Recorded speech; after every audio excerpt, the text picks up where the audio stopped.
नमस्कार मैत्रिणींनो, आता नवरात्रीचं सुरू होणार आहे आता. तर मी तुम्हाला उपवासाची भाकरीची रेसिपी दाखवणार आहे.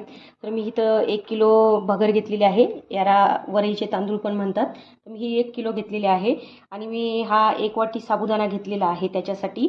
तर आपल्याकडे जर प्रमाण म्हणजे भगर आणून ठेवलेली असेल तर तुम्ही कोणती बी वाटी घेऊ शकता. 4 वाट्या जर तुम्ही भगर घेतली तर 1 वाटी तुम्हाला साबुदाणा वापरायचा आहे.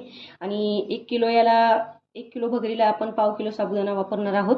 तर आता आपल्याला हे व्यवस्थित सगळं भाजून घ्यायचं आहे. आता हे बघा, निम्मी भगर मी कढईत टाकून घेतलेली आहे.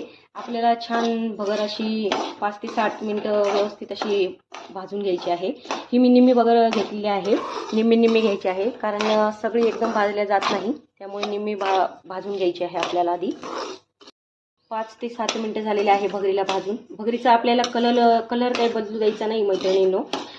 फक्त आपल्याला थोडंसं त्याचा कच्चापणा जाईल त्याप्रमाणे आपल्याला भाजून घ्यायची आहे. अशी कडक व्हायला पाहिजे आपल्याला, कारण वातावरण बऱ्यापैकी आपलं ऊन नसतं, त्यामुळे आपल्याला थोडीशी तिचा असं कडकपणा यायला पाहिजे, म्हणून आपल्याला भगर भाजून घ्यायची आहे. आता मी ही भगर काढून घेते. हे बघा, भगर एका अशा वाडक्यात काढून घ्यायची आहे. आता मी सगळी भगर भाजून घेते.